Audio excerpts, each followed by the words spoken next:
Hello and welcome back to another video. Today we're doing my client Vanessa's nails.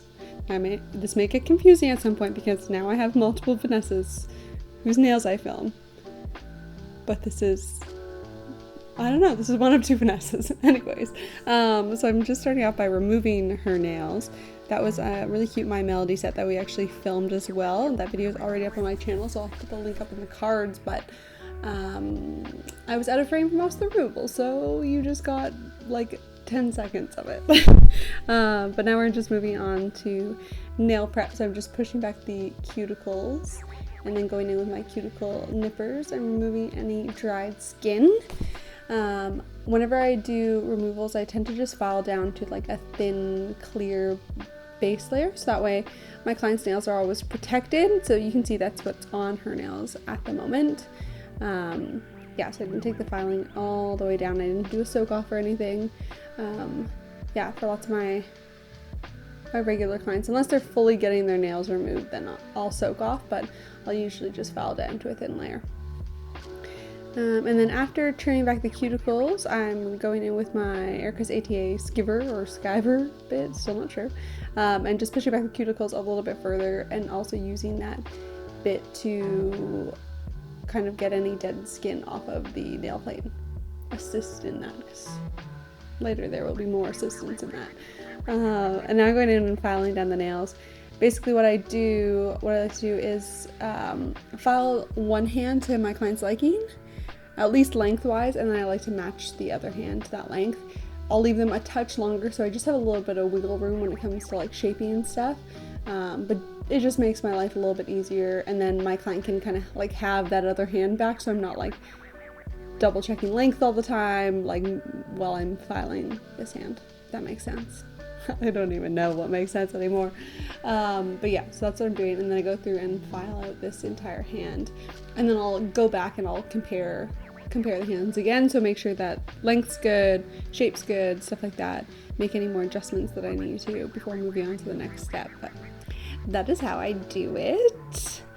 I'm using my little Diami edge file, which I love for when I have a client with a bit of gel on their nails, but it's like not builder, like just in the situation where we've just had like a soft gel manicure. There's a bit of base gel left on, because it's a little bit stronger than like the wood file. I get a bit more sturdiness, but yeah, it's really nice. Or for like thicker nails, it's a really great file as well. I like it. Who knew I'd have so many opinions on files, but I really do. Actually, my mom sent me a photo the other day that was of me on my 24th birthday, so 6 years ago. She took me to Niagara Falls to like a fancy hotel. We got pedicures. And it's just a photo of me like holding up a whole bunch of like nail swatch sticks. And she sent it to me. She's like, "This is my featured photo of the day on my iPhone." I was like, oh my god, foreshadowing. Who knew? 6 years later, I would literally be like slinging swatch sticks all day long. Okay, so now I'm just going around and prepping the natural nail with a sanding band. Low speed, light pressure. But then my e-file died. And my backup e-file died. So with that remaining gel that's on the nail, I'm just using my hand file, and I'm just kind of going over that, just making sure that it's seamlessly flush to the nail. It's all evened out. Yeah, usually I would just run over that gel with my e-file as well, but yeah, because it's dead, I simply cannot do that. So hand file it is. Yeah, that's the one thing. I have the gel bottles e-file, and you can't use it while it's plugged in, which is a real pain in the butt. I have thoughts about that e-file now after having it for a while. And then I'm going through and wiping the nail clean and going in with the gel bottles rubber base. I love this base coat. I would say I use it most of the time, because I do find that it works well on most clients, and what was I gonna say? It works well on most. Oh, and then filing back to the base as like, and leaving it as a thin layer. I find some base coats don't work as well with that. Like they kind of just like, as soon as you get close to them, they kind of just get like chewed up. Whereas this one adheres really well, and it's really great for that. So that's why I love it. But you do want to make sure that when you're curing this, you cure it on low heat mode because it does heat spike. Because it's like a rubber base, so it's like a thicker viscosity. And you don't want your client's hands to burn, or not burn, but their fingers to feel like they're on fire. So low heat mode, 99 seconds. And then I'm going in with the yogurt nail gelato collection. It's late while I'm doing this voiceover, can you tell? Going in with the gelato collection, 2 of the colors from there. It's the yellow and the light blue. They'll be linked below with their correct shades because I am currently sat on my couch and I have no idea what shade numbers they are. Yeah, gonna do 3 coats of this. 1 gives you, as you can see, a very gentle suggestion of color. 2 is like a nice sheerness, but I wanted 3 because I wanted a little bit more vibrant. So this is me going in with a 3rd coat. Yeah, a little bit more coverage, a little bit more vibrance. That was what I was after. Look at that, so cute, that color. I love it. I love a syrup gel. I don't know, they're just so nice. Great descriptive words on my end. So I like to do 3 fingers at a time, 3 fingers and then 2 fingers when I'm curing, just because I find that these gels can shift around a little bit. So just to make sure that they're getting cured in the right place. And so I'm not just like flash curing, I do 3 fingers and 2. And then the fun stuff, we're going in with my 3D gel. So the ones in the black jar are from Mostive. They are the Malang mood gels, I believe they're called, and then the one in the pink jar is by Yogo. So I'm going with those.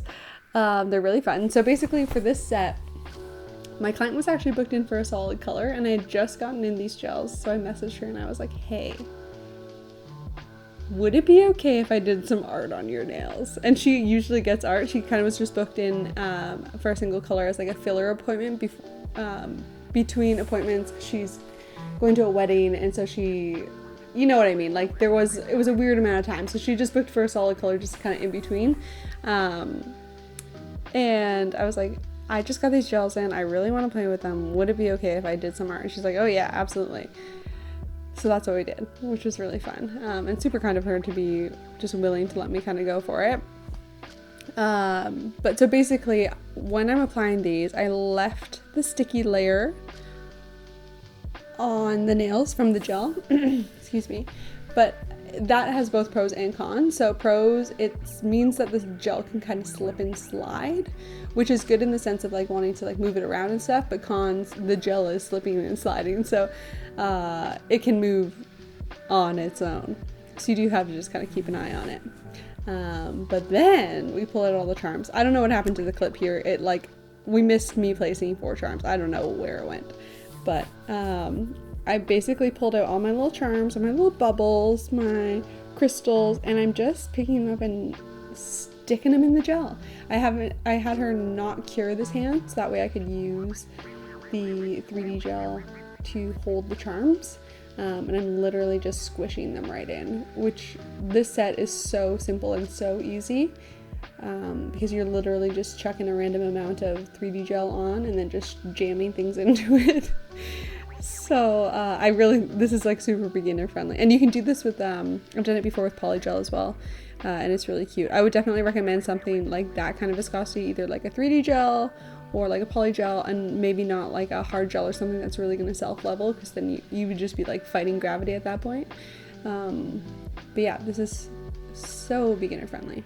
And so basically I'm doing this in entire hand, and now I'm going to do the other entire hand. I mean, aside from top coat, but just because I am using that gel, I wanted to make sure, like as the charm adhesive, I wanted to make sure everything was done all at once before moving on to the next hand.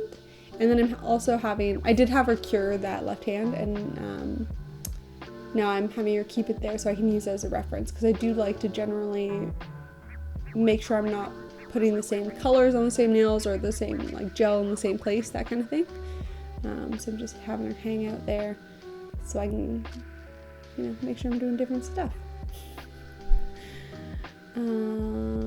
Yeah, but I really, really love this set. It's super cute. It was one of those things where I was just like inspired by the product to do it. I was like, what would be really fun with this? And I was like, just, I think, little shimmery puddles of it with crystals in it. Just so cute. So I'm basically just repeating the exact same process. And I mean, you do something once and then the second time is so much faster. So like this took no time at all. The one thing I would recommend though still is if you're using pearls or anything that's like a little bit softer, where the finish might wear down, is put like a little dollop of hard gel or something on top of it, just to protect the finish, because even though they're not going to pop out because they're in this like thick gel, the finish can still wear on top. So like the only thing that I didn't in this case, but I wish I would have put a little bit more on, or put a little bit of hard gel on the pearls. Yeah, that's my only really recommendation for that.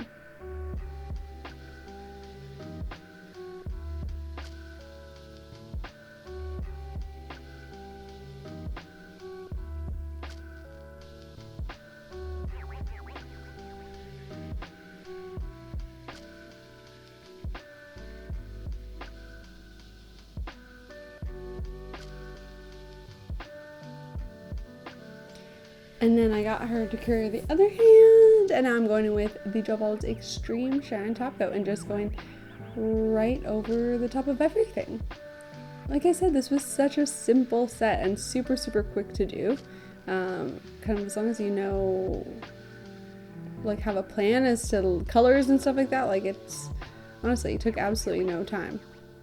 And it's super cute and super fun. And the gels, like the reflection in them is so pretty, so it's so nice when they catch in the light. And it's still, like, as much as it's a lot, it still feels kind of like chill. Like it doesn't feel like a lot, even though it is, if that makes sense. But yeah, I really hope you guys enjoyed this set. I have more tutorials on the way. I hear you guys, that's what you're asking for, so more to come. And thank you so much for watching. I'll catch you in the next one.